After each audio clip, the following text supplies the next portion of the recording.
The small human ship Aurora's Edge moved slowly through the dark space toward Zephyria Prime. Captain Jake Morrison stood on the bridge watching the blue and green planet grow larger on the main screen.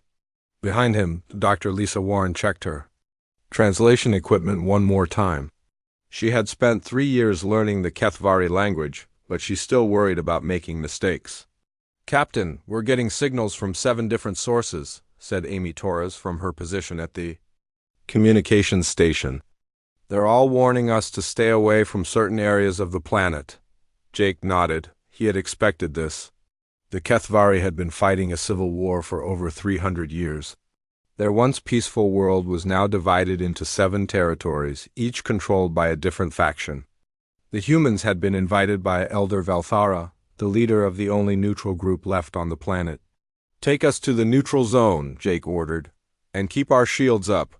Ben Parker, the team's anthropologist, walked onto the bridge carrying a thick folder of reports. "I've been reading about the Kethvari factions again," he said. "The situation is worse than we thought.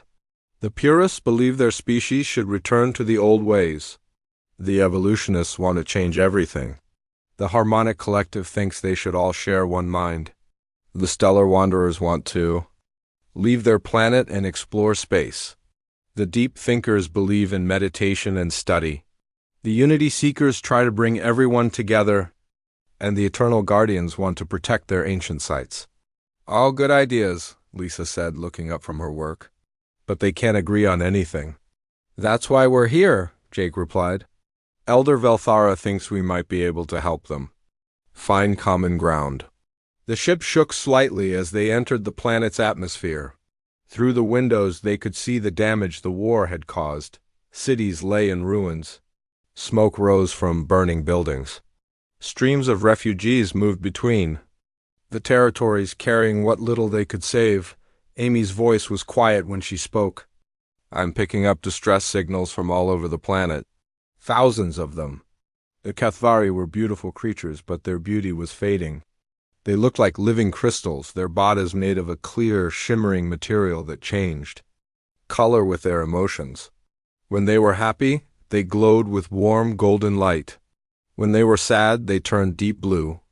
When they were angry, they flashed bright red. But the Kethvari they could see on the planet's surface were mostly gray now, the color of despair. "There's the neutral zone," Ben said, pointing to a small area on the map. "It's not much bigger than a human city." The neutral zone was located around the ancient Kethvari archives, the place where their species had kept their most important documents for thousands of years. Elder Velthara had managed to keep this area free from fighting, but it was surrounded by the 7 warring factions. As the Aurora's Edge landed at the small spaceport, they could see Kethvari refugees camping in the open areas. Families with children, elderly beings who could barely walk, and young adults who should have been building their lives instead of running from war. Elder Velthara was waiting for them at the spaceport. She was an ancient Kethvari, her crystal body showing the deep purple color of great age and wisdom. When she saw the humans, her color shifted to a warm gold of hope. "Welcome, friends from Earth," she said in careful English. "I am grateful you have come." Jake stepped forward and bowed slightly, the way Ben had taught him. "We're honored to be here, Elder. We hope we can help." "The situation grows worse each day," Valthara said as she led them through the refugee camp. "The 7 factions have forgotten that they are all Kethvari. They see only their differences, not their shared nature." They walked past families sitting around small fires, cooking simple meals. Children played quietly, their natural crystal glow dim with worry. The adults watched the human visitors with curious eyes, but they seemed too tired to show much interest. "How did the war start?" Lisa asked. Valthara's color shifted to dark blue. "Long ago, our people lived in harmony. We shared our thoughts and feelings through our natural resonance. We built great cities and explored the stars. Then came the Great Question." "What was the Great Question?" Ben asked. "What is the true purpose of the Kethvari?" Valthara replied. "Our ancient texts speak of our destiny, but they can be understood in many ways. Each faction believes they have the only correct answer. They reached the archives, a massive building made of the same crystal material as the HFY themselves. Inside, thousands of documents were stored in special chambers that preserved them for eternity. The building hummed with a low, musical sound. "This is where our history lives," Velthara explained. "But history means nothing if we have no future." Jake looked around at the beautiful archive. "Elder, what exactly do you think we humans can do? We're not warriors or diplomats. We're just a small research team." Velthara's color shifted to bright gold. "You are storytellers," she said. "Your species has something we have lost. You can imagine different futures. You can see possibilities we cannot." "I don't understand," Amy said. "We Kethvari share emotions and thoughts directly," Velthara explained. "But we have forgotten how to create new ideas from old ones. We repeat the same arguments over and over. We cannot imagine compromise or change." Lisa was fascinated. "So you're saying your species doesn't tell stories?" "We experience truth directly," Velthara said. "We do not create fiction. We do not imagine what might be. We only know what is." Ben nodded slowly. "That's why you're stuck. You can't think of new solutions because you can't imagine scenarios that don't exist yet." "Yes," Velthara said. "But humans create stories about things that never happened. You imagine different endings to conflicts. You dream of futures that do not yet exist. This is why I asked you to come." They spent the rest of the day touring the neutral zone and meeting with refugees from all 7 factions. Each group they met told the same story of endless conflict and lost hope.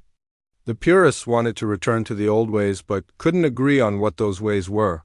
The evolutionists wanted change but fought over what changes to make. The other factions had similar problems. That evening, the human team sat in their temporary quarters discussing what they had learned. "It's like they're trapped in a loop," Amy said. "They keep having the same arguments over and over." "Because they can't imagine any other way," Lisa added. "They've never learned to think in terms of story, of cause and effect, of what-if scenarios." Jake looked thoughtful. "So what do we do? Start telling them fairy tales?" "Maybe," Ben said. "But not fairy tales. Stories about conflict resolution. Stories about people finding common ground. Stories about the power of working together." "Do you think it could work?" Amy asked. "I don't know," Jake admitted. "But we have to try. These people are dying. Their civilization is falling apart. If our stories can help them find a way forward, then we have to share them." Outside their window, they could see the lights of the 7 faction territories in the distance. Each area glowed with a different color, representing the different beliefs that were tearing the Kethvari apart. But in the neutral zone around them, the lights were dim and gray. Tomorrow, they would begin their real work. They would try to teach an entire alien species how to tell stories. They would try to show them that the future didn't have to be the same as the past. They would try to give them hope through the power of human imagination. The fate of the Kethvari civilization might depend on whether humans could teach them to dream. The next morning, Dr. Lisa Warren woke up early and went to the archives. She wanted to study how the Kethvari communicated with each other. Elder Velthara had given her permission to observe the refugees and learn about their natural way of sharing thoughts. Lisa set up her equipment in a quiet corner and watched as families gathered for their morning meal. The Kethvari didn't speak much with words. Instead, they would touch each other gently, and their crystal bodies would glow with shared emotions. When one felt happy, others nearby would begin to glow with the same warm light. When someone was sad, the blue color would spread through the group like ripples in water. "Fascinating," Lisa whispered to herself as she recorded everything. "They share feelings directly, but they don't create stories about those feelings." Ben Parker joined her after breakfast, carrying his own research materials. "I've been talking to some of the refugees," he said. "They keep describing their conflicts in the same way, using the same words, the same arguments. It's like they're reading from a script." "That's because they are, in a way," Lisa replied. "Look at this." She showed him her recordings. "When they communicate, they're sharing exact memories and emotions. There's no room for interpretation or creativity. They can't imagine what-if scenarios. Amy Torres arrived with Captain Jake Morrison. "We've been listening to the faction communications," Amy reported. "It's incredible. They've been having the exact same argument for 300 years. Word for word, emotion for emotion." Jake shook his head. "How is that possible?" "Because they can't think of anything new to say," Ben explained. "They're stuck in their own thought patterns." Elder Velthara approached their group, her crystal body glowing with curiosity. "Have you learned something about us, human friends?" "We think so," Lisa said carefully. "Your people share truth directly, but you don't create new truths from old ones. You don't imagine possibilities that don't exist yet." "This is correct," Velthara said. "We have always seen this as a strength. We cannot lie or deceive each other." "But it also means you can't dream," Ben added gently. "You can't imagine solutions that haven't been tried before." Velthara's color shifted to deep blue. "This is why we fight. We see only what is, not what could be." Jake had an idea. "What? If we showed your people how humans think? What if we demonstrated our way of imagining different futures?" "How would you do this?" Velthara asked. "We could gather representatives from all 7 factions," Lisa suggested, "in a neutral space. And we could tell them stories." "Stories about what?" "About conflicts that were resolved," Ben said. "About people who found ways to work together despite their differences." Velthara considered this. "It would be dangerous. The factions have not met together for 50 years. They might fight. Then we'll have to make sure they don't," Jake said. "We'll need your help to set it up." For the next 3 days, Velthara worked to arrange a meeting. She sent messages to all 7 factions, explaining that the humans had a new approach to their old problem. Many faction leaders were suspicious, but their curiosity was stronger than their fear. The meeting was set for the main hall of the archives. It was a large, circular room with crystal walls that amplified the natural harmonic communication of the Kethvari. Representatives from each faction would sit in a circle, with the humans in the center. On the day of the meeting, tension filled. The heir, the purest representative, an elderly Kethvari named Zethrin, arrived first. His crystal body was rigid and colorless, showing his disapproval of the entire idea. The evolutionist representative, Kylara, came next. She was young and her body flickered between different colors as she struggled to contain her excitement. One by one, the other representatives arrived. The Harmonic Collective sent Velmuth, whose body resonated with a constant musical hum. The Stellar Wanderer's representative, Dexion, kept looking up at the ceiling as if he wanted to fly away. The Deep Thinkers sent Quianara, who moved very slowly and seemed to be in deep meditation. The Unity Seekers representative, Harwell, tried to greet everyone warmly but was mostly ignored. Finally, the Eternal Guardian sent Kethrum, an ancient being who rarely spoke. The representatives sat in their assigned places, but they wouldn't look at each other. Their crystal bodies were all gray or dark blue, showing their discomfort and distrust. "Welcome, all of you," Elder Velthara said. "These human friends have come to share something new with us." Jake stepped into the center of the circle. "We want to tell you a story," he said simply. "What is a story?" Zethrin asked, his voice sharp with suspicion. "A story is something that didn't happen, but could happen," Lisa explained. "It's a way of imagining possibilities." "Why would we want to imagine things that are not real?" Kylara asked. "Because," Ben said, "sometimes imagining something is the first step toward making it real." Amy moved to the center next to Jake. "Let me tell you about 2 villages on Earth," she began. "Long ago, there were 2 human villages separated by a river. They had been enemies for generations. Each village believed they were right and the other was wrong." The Kethvari representatives listened carefully, their crystal bodies beginning to glow faintly with interest. "The first village was very traditional," Amy continued. "They wanted to keep their old ways and never change. The second village loved new ideas and wanted to change everything. They fought constantly." "This sounds familiar," Harwell said quietly. "One day a terrible flood came," Amy went on. "The river rose and threatened to destroy both villages. The Traditional village had strong walls that could protect them, but they had no boats to escape if the walls failed. The modern village had good boats, but their new buildings were not strong enough to survive the flood. The representatives were leaning forward now, their bodies glowing brighter. "What happened?" Velmoth asked, his harmonic voice creating musical. "Notes in the air, the villages had a choice," Amy said. They could stick to their old arguments and both be destroyed, or they could work together and both survive. "But they were enemies?" Dexion protested. "How could they work together?" "They realized that their differences were actually strengths," Amy explained. The traditional village shared their strong walls and building knowledge. The modern village shared their boats and new ideas. Together they saved everyone. "And after the flood?" Quinara asked slowly. "They built a new village that combined the best of both worlds," Amy finished. "Strong walls and good boats. Old wisdom and new ideas.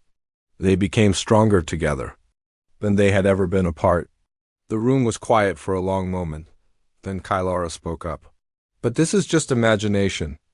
It did not really happen." "No," Lisa said. "But it could happen. That's the power of stories. They help us imagine solutions we never thought of before. Could you tell us another story?" Harwell asked hopefully. Ben stepped forward. "I'll tell you about 7 brothers who inherited a farm from their father." He began a story about siblings who fought over how to run their land until they realized each brother had different skills that were all needed. As Ben spoke, something amazing happened. The Kethvari representatives began to glow with different colors, but instead of clashing, the colors seemed to harmonize. For the first time in centuries, representatives from all 7 factions were sharing the same emotional experience. When Ben finished his story, the representatives sat in stunned silence. Finally, Zethrin spoke. "These stories, they show U.S. possibilities we never considered?" "Yes," Velthara said, her body glowing with warm gold. "This is what we have forgotten. How to imagine what could be, not just what is." "Could we learn to create such stories ourselves?" Kylara asked. "We believe you can," Jake said. "But it will take practice.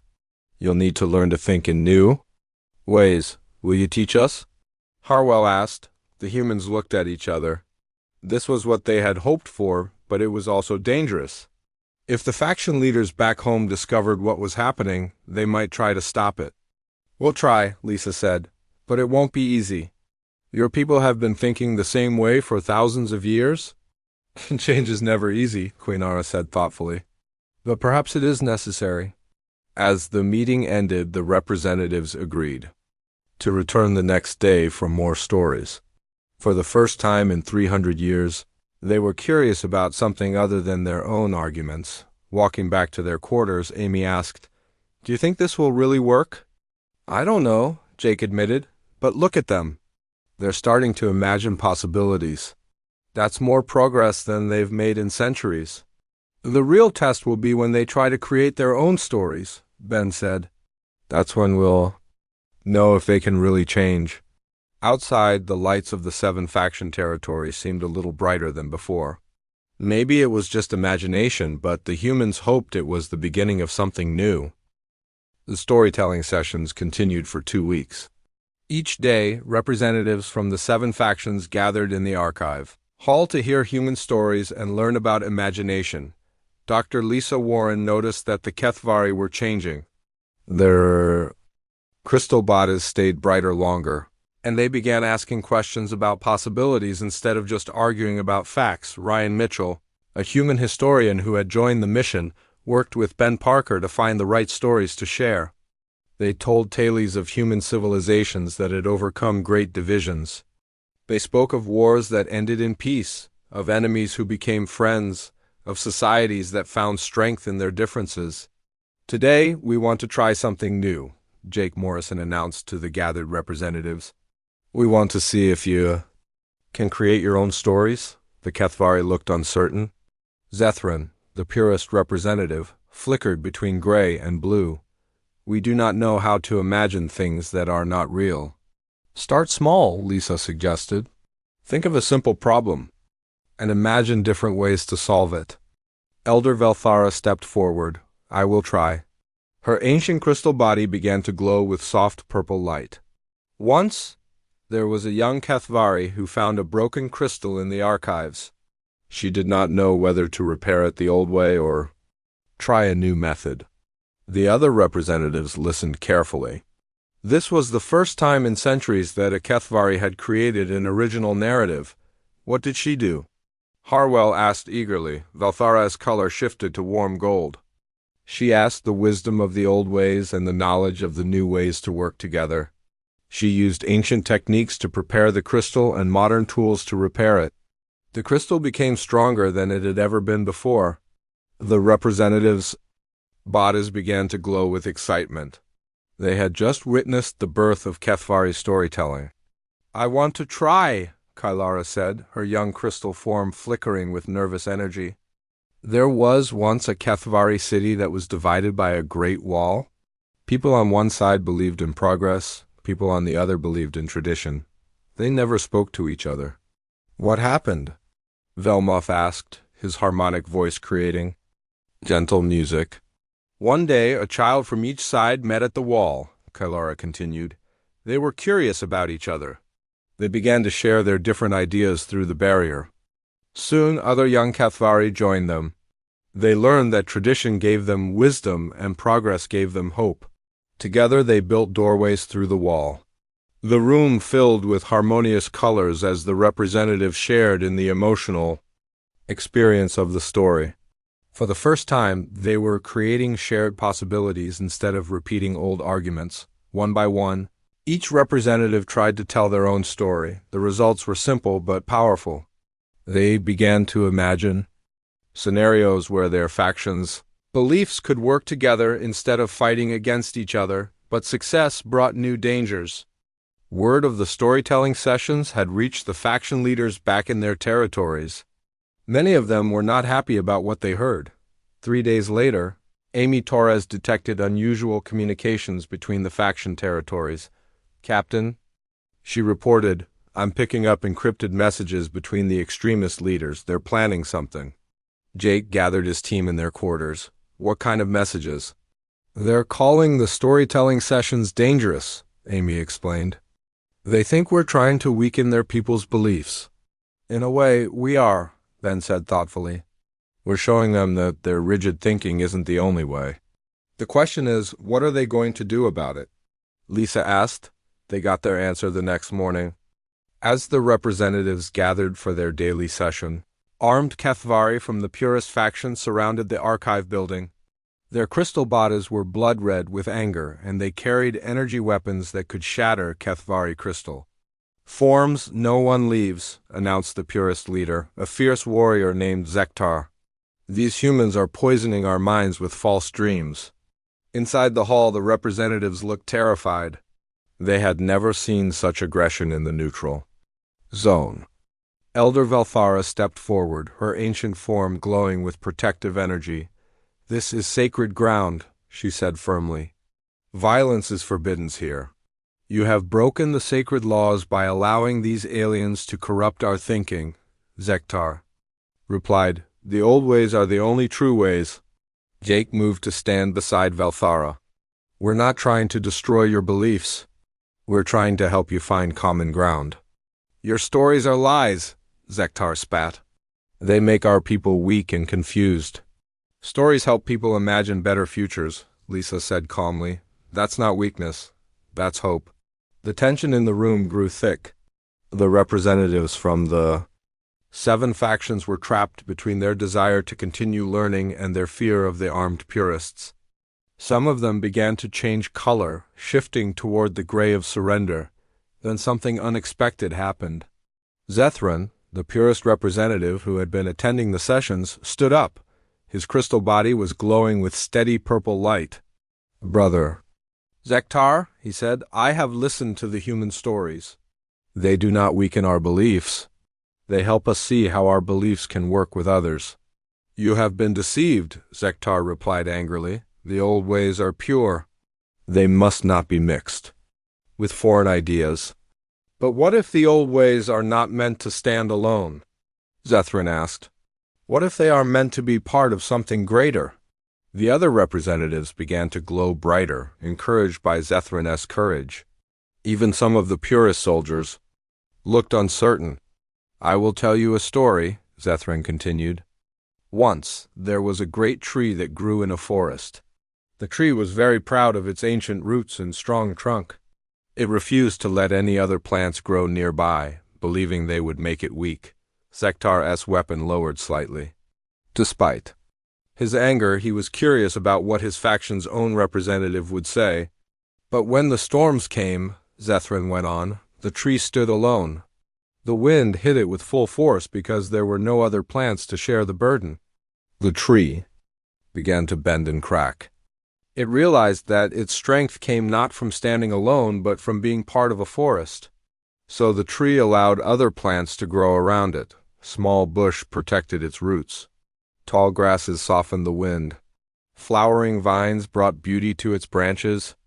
The tree became stronger, not weaker, because it was no longer alone. The room was completely silent. Even the armed purists seemed affected by the story.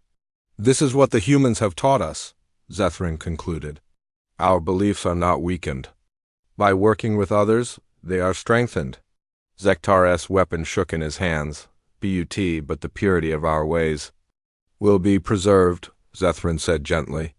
"But purity does not mean isolation. It means being true to our essence while growing stronger through connection." For a moment, it seemed like the crisis might pass. Then alarms began sounding throughout the neutral zone. More armed groups were approaching from the other faction territories. The extremists from all 7 factions had formed an alliance against the storytelling sessions. "We need to get out of here," Jake said urgently.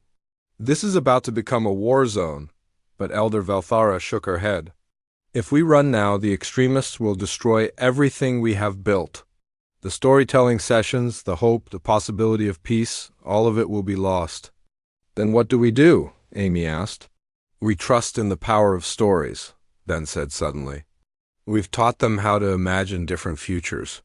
Now they need to choose which future they want to create." Lisa activated her translation equipment. "Elder Velthara, can you use your harmonic communication system to reach all the Kethvari at once?" "Yes, but why?" "Because it's time for the biggest story of all," Lisa replied. "A story that every Kethvari needs to hear." Outside, the sounds of approaching armies grew louder. The extremists were coming to destroy the storytelling sessions and kill the humans who had started them. But inside the archive hall, the representatives stood together, their crystal bodies glowing with determination. They had learned to imagine different futures. Now they had to decide which future they would fight for. The final test of human storytelling was about to begin. The sound of marching feet echoed through the neutral zone as extremist forces from all 7 factions surrounded the archive building. Dr. Lisa Warren worked frantically with Elder Velthara to modify the harmonic communication system. They needed to reach every Kethvari on the planet at the same time. "How long do we have?" Jake Morrison asked Amy Torres, who was monitoring the approaching armies. "Maybe 20 minutes before they breach the building," Amy replied, her voice tense. "There are thousands of them, Captain. Armed groups from every faction working together for the first time in centuries." "It's ironic," Ben Parker said grimly. "The only thing that could unite the extremists was their hatred of our storytelling sessions."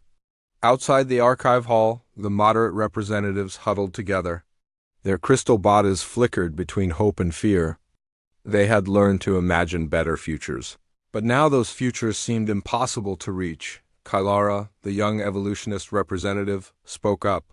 "Maybe we should surrender. If we stop the sessions, they might let the humans leave safely." "No," said Zethrin firmly. His transformation from rigid purist to storytelling advocate had been remarkable. "If we give up now, our people will be trapped in their old patterns forever. The extremists will make sure no one ever learns to dream again." Harwell, the Unity Seeker representative, agreed. "We have seen what's possible when people work together. We cannot let that die." Elder Velthara looked up from her work with Lisa. "The harmonic amplifier is almost ready. But I need to know, what story will we tell?" It must be powerful enough to reach the hearts of every Kethvari on the planet. It needs to show them a future where all 7 factions can exist together, Ben suggested. Something that speaks to their deepest fears and hopes. I have an idea, Ryan Mitchell said. But we need to work together to create it. All of us, humans, and Kethvari. The building shook as the extremist forces began their assault. Energy weapons blasted at the archive's crystal walls, sending cracks spreading through the ancient structure. Tell us your idea quickly, Jake urged. Ryan gathered everyone in a circle around the harmonic amplifier. We're going to tell the story of the Kethvari themselves. Not their past, but their possible future. A story where their 7 different ways of thinking become their greatest strength. How do we do that? Velmuth asked, his harmonic voice creating nervous musical notes. Each representative will contribute part of the story, Lisa explained. You'll share your faction's vision of the future, but show how it works with the others. The building shook again, more violently this time. Chunks of crystal fell from the ceiling. We're running out of time, Amy warned. Elder Velthara activated the harmonic amplifier.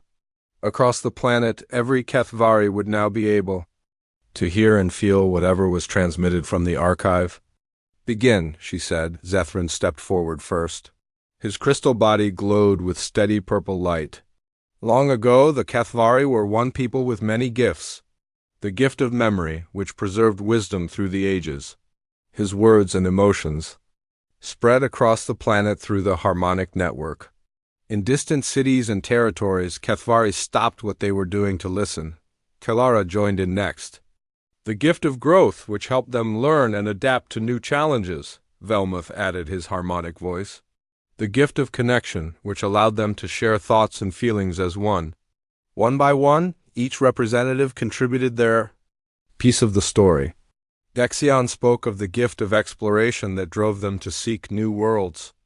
Quianara described the gift of wisdom that came from deep thought and meditation.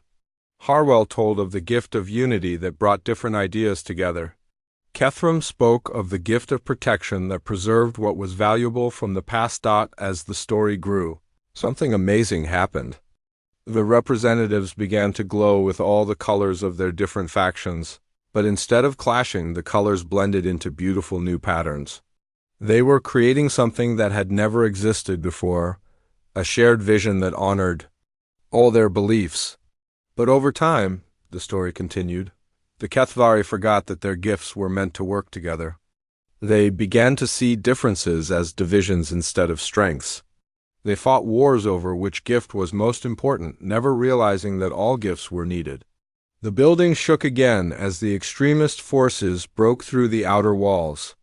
Shouts and the sound of running feet echoed through the corridors.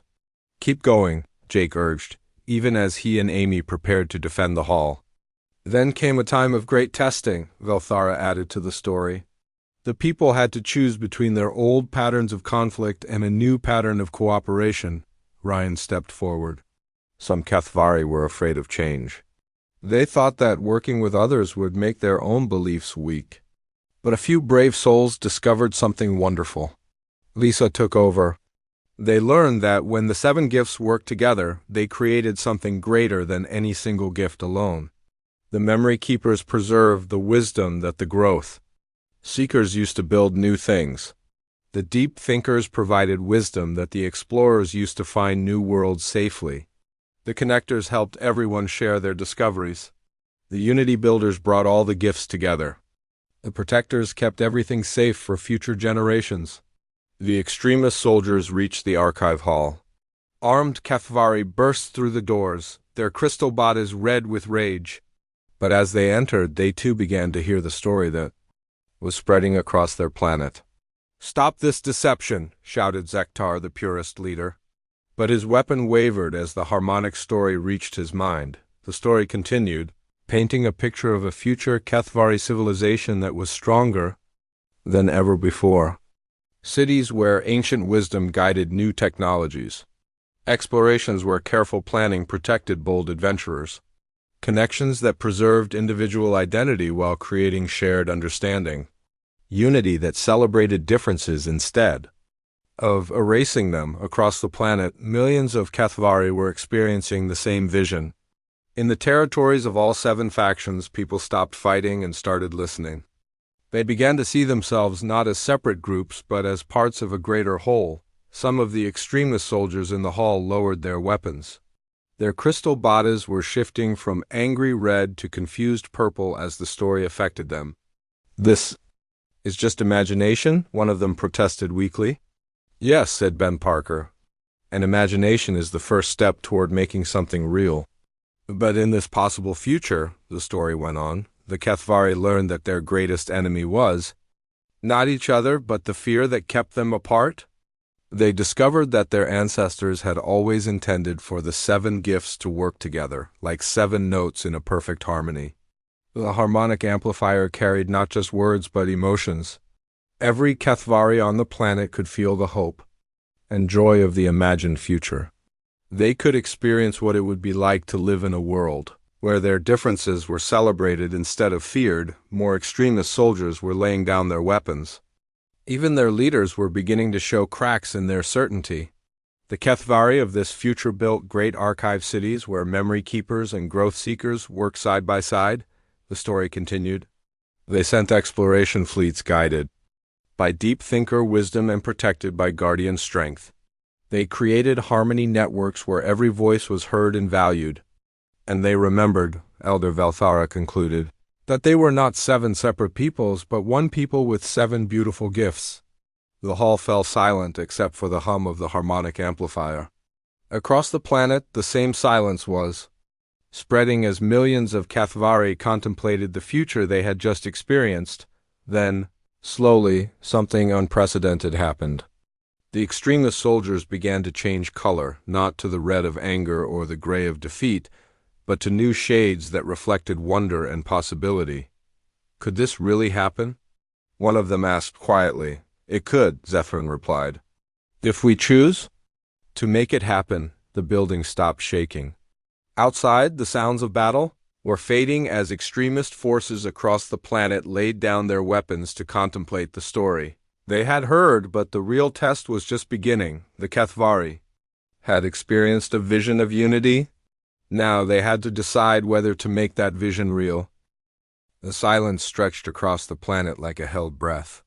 In the archive hall, extremist soldiers stood frozen, their weapons lowered, their crystal bodies shifting through confused colors.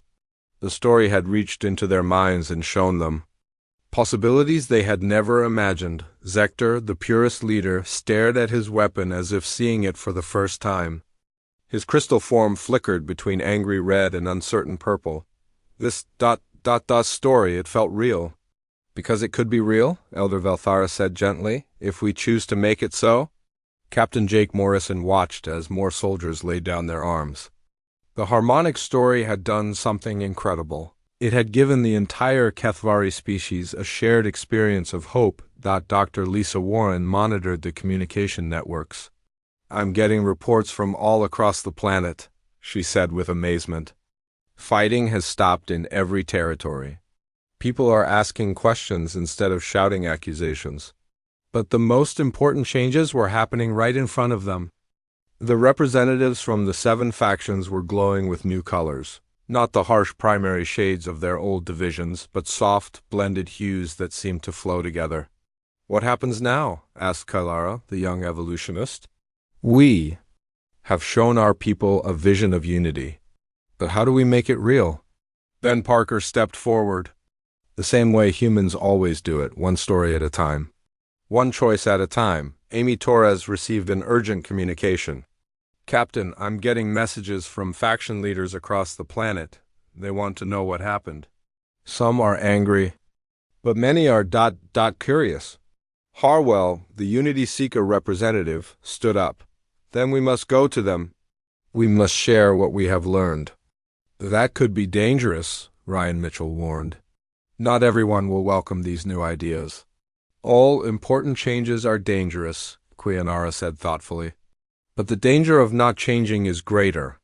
Over the next few hours, something remarkable happened. Kethvari from all 7 territories began arriving at the neutral zone. They came not as soldiers or enemies, but as curious individuals who had felt the planet-wide story and wanted to understand what it meant. The archive grounds, filled with thousands of Kethvari, all glowing with the soft, mixed colors of wonder and hope. For the first time in 3 centuries, members of different factions stood together without weapons, without anger, without fear. Elder Velthara addressed the growing crowd. My people, we have experienced something new today. We have felt what? It might be like to live as one people with many gifts instead of 7 peoples with 1 gift each. An old Kethvari from the Deep Thinker faction stepped forward. But how do we know this unity will not destroy what makes each faction special? Zethran answered, his transformation from extremist to moderate now complete. Because the story showed us that unity does not mean sameness, it means harmony. Like 7 different musical notes that create a beautiful song when played together. I want to try something, said Velmuth, the harmonic collective representative. He began to create musical tones with his crystal body, but instead of the single note his faction usually produced, he created a complex melody that seemed to invite others to join in. One by one, representatives from other factions added their own harmonic contributions. The purists added deep, steady bass notes that provided foundation. The evolutionists contributed high, changing melodies that danced above the bass. The stellar wanderers added ethereal tones that seemed to reach toward the stars. The deep thinkers provided thoughtful, contemplative rhythms. The unity seekers wove all the sounds together. The eternal guardians added ancient harmonies that connected past and future. The result was the most beautiful music any Kethvari had ever heard. It was complex yet unified, familiar yet new. It was the sound of their species working together. The crowd gasped in wonder. Their crystal bodies began to resonate with the music, creating a visual symphony of flowing, blended colors. For the first time in their long history, the entire gathering was sharing a single, magnificent experience. This is what we could be, whispered Kailara, tears of liquid crystal flowing down her face. But the real test came when the faction leaders themselves began to arrive. These were the beings who had maintained the civil war for 3 centuries, who had built their power on division and conflict. The purist supreme leader, Ancient Velcroth, approached the gathering with a small escort. His crystal body was dark with suspicion. What magic have these aliens worked on our people? No magic, Jake replied calmly. Just stories, just imagination. Just the possibility of something better. Our ways have been pure for 1,000 years, Velcroth declared. Why should we change now? Because, said Zethran, stepping forward to face his former leader, purity without growth becomes stagnation. The old ways are beautiful, but they are meant to be the foundation for new ways, not a wall against them. The other faction leaders arrived one by one. Each was suspicious, angry, or afraid. But as they witnessed the harmony their people had created together, as they saw the joy and hope in the mixed colors of the crowd, their resistance began to weaken. What you are proposing is impossible, declared Kethmira, the evolutionist supreme leader. Our differences are too great, are they? Ben Parker asked. Or have you just been telling yourselves that story for so long that you believe it must be true? Lisa Warren activated her recording equipment. Let me show you something. She played back recordings of the morning's harmonic symphony, of the representatives working together to create their shared story of the moment when enemies became collaborators. This is what your people accomplished today, she said. Not by abandoning their beliefs, but by finding ways to make those beliefs work together. The crowd waited as their leaders debated and argued. But slowly, gradually, the power of the shared experience began to work its magic. The faction leaders found themselves caught up in the harmonious colors and sounds of their unified people. Finally, Elder Velthara made a proposal. Let us create a new council. Not 7 separate factions, but 7 voices in one choir. Each faction will maintain its identity and its special gifts, but we will work together on the challenges that face all Kethvari. Who will lead this council? Asked the Unity Seeker Supreme Leader. We all will, Harwell replied. We will take turns sharing leadership the way we are learning to share everything else.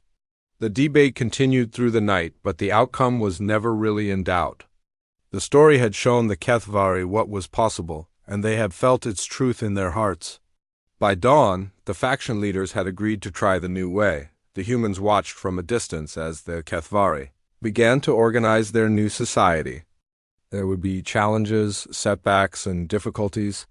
Learning to work together after centuries of conflict would not be easy, but they had taken the first step. "Do you think it will last?" Amy asked.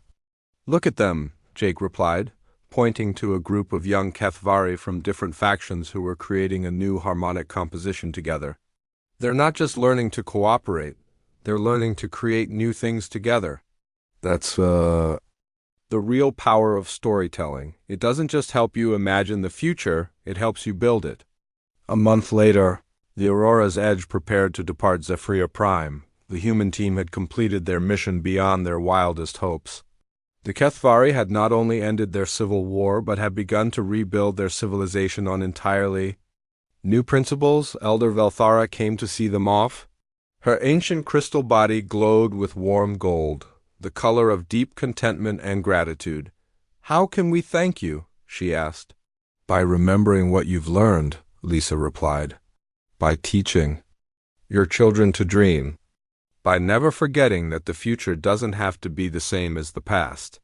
"We are building a great archive of stories," Velthara said. "Not just the stories you shared with us, but new stories our people are creating.